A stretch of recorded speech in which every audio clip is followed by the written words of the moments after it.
How to follow the curly girl method for curly hair. Do you suffer from curly hair that's dry, damaged, frizzy, or uncontrollable? Are you open to trying something new? The curly girl method, also referred to as no poo, is based on the book Curly Girl by Lorraine Massey. The nickname, no poo, alludes to not using a sulfate shampoo, because sulfates tend to strip the hair of its natural oils. Once you take away the sulfates, your hair can retain its natural moisture. Method 1. Prepping your hair for the curly girl method. Number 1. Clarify with a shampoo, for the last time, before beginning. This will cleanse your hair of any silicones, ingredients in some hair products that are not water-soluble, see the warnings section below. You do not have to buy a new shampoo for this step, just use something lying around the house.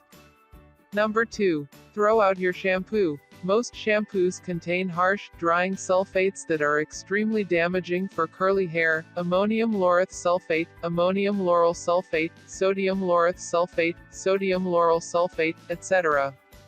These common detergents found in shampoos make curly hair frizzy and uncooperative. Number 3. Buy silicone-free conditioners and styling products. You will probably want a conditioner for washing your scalp, a thick moisturizing conditioner to moisturize the length of your hair, and a conditioner to leave in during the day. You can use the same conditioner or different ones. You will also want any serums, gels, or mousses, but keep in mind these all need to be free of silicones. You may also want a sulfate-free shampoo if you spend a lot of time in chlorine. Number 4. Have your hair trimmed. This will get rid of any damage or split ends. If you don't want to visit a hair salon, you can always trim your own, of course. Method 2. Starting your new curly girl routine. Number 1. Wash your scalp with conditioner, conditioner washing. Begin your routine by wetting your hair in the shower. Distribute conditioner on your entire scalp and massage your scalp with the tips of your fingers, not your fingernails.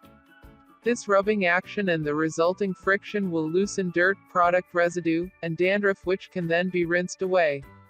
Be sure to avoid silicone in your hair products, see the warnings. Thoroughly rinse your scalp afterwards, still massaging with your fingertips as you do so. Depending on how dry your scalp is, you can conditioner wash once a week, twice a week, or every day. Number 2. Distribute conditioner throughout all of your hair and untangle gently. Use your hands or a wide-toothed comb. Start by untangling bottom sections of your hair and then gradually move upwards. Let the conditioner sit in your hair for 5 minutes or so for extra moisture.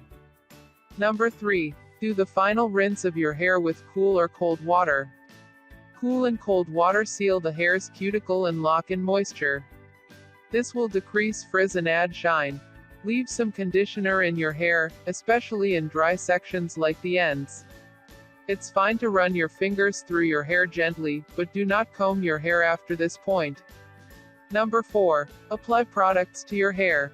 Do this while your hair is soaking wet if you have curlier hair, but wait 5 minutes or so if you have medium to wavy curly hair. Put product in your hands and rub them together to emulsify. Then, smooth or rake the product into your hair by sections. Use moisturizing products on your hair, such as lotion-like creams and alcohol-free gels. Number 5.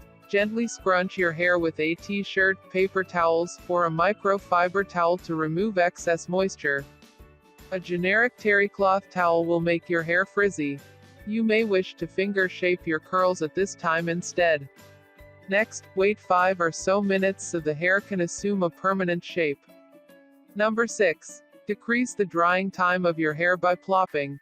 Spread an old t-shirt or microfiber towel onto a flat surface, such as the toilet with seat down. Bend over at the waist and position your hair in the middle of the cloth. With your head touching the cloth, drape the back section of cloth over your head.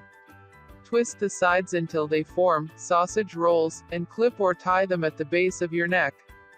You can also use the sleeves of a long sleeve t-shirt to secure. After 15 to 30 minutes, remove the cloth. If your hair is frizzy after plopping, lightly graze the hair with gel. Number 7. Dry your hair. Hair drying is the easiest and gentlest way to dry your hair. If you must blow dry your hair with a diffuser to avoid frizz. Also, use a cool or warm setting on your hair dryer, rather than hot. Only dry your hair partially, about 80% dry, and air dry the rest of the way. Do not touch your hair while it is drying or it will mess up and frizz.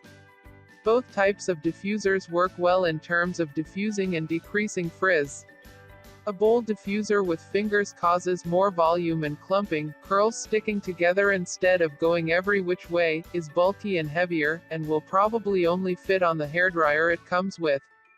Place a section of hair in the bowl and press the bowl to your head. Then turn on the warm setting of your blow dryer. Press the cool shot if your head gets too hot. A sock diffuser is lightweight, fits on any hair dryer, and is portable. Aim the diffuser at different parts of your hair while you scrunch your hair with your hands. Stop scrunching when your hair is about 50% dry. Method 3. Maintaining healthy curls. Number 1. Find an experienced hairstylist. Not all hairdressers were created equal, so ask your stylist in advance if they are experienced in cutting curly hair and what products they are going to use on your hair. Unplanned haircuts can be disastrous for curly hair. If their products contain silicones, you may want to insist on bringing your own. If your hairstylist uses a razor to thin out your hair, it will make your ends ratty and prone to split ends. Remember, it takes a skilled hairdresser to successfully cut layers or other haircuts in curly hair. Number 2. Have your hair trimmed every 4 to 6 months. A 1/2 inch or 1/4 inch trim is usually enough to get rid of split ends. Long, rounded layers are more suited to curly hair. Short layers tend to stick up and look funny. Curly hair usually consists of a combination of textures, with the crown being the curliest part. Curly hair should be cut when it's dry because hair tends to shrink when wet. On average, hair shrinks about 40% when wet, making it hard to tell what the hair will look like when dry. Also, take into account that curly hair is much shorter when dry than wet. You may lose only 2 inches while wet, but that could be 4 or 5 while dry. Number 3. Give your hair time to adjust. It takes 2 to 6 weeks for your hair to adjust to the no shampoo, and it may even look worse at first. Hair is a long-term project, and it may take a couple weeks for it to regain its health after being stripped of moisture for years by shampoo. Number 4. Show off your glamorous, beautiful curls.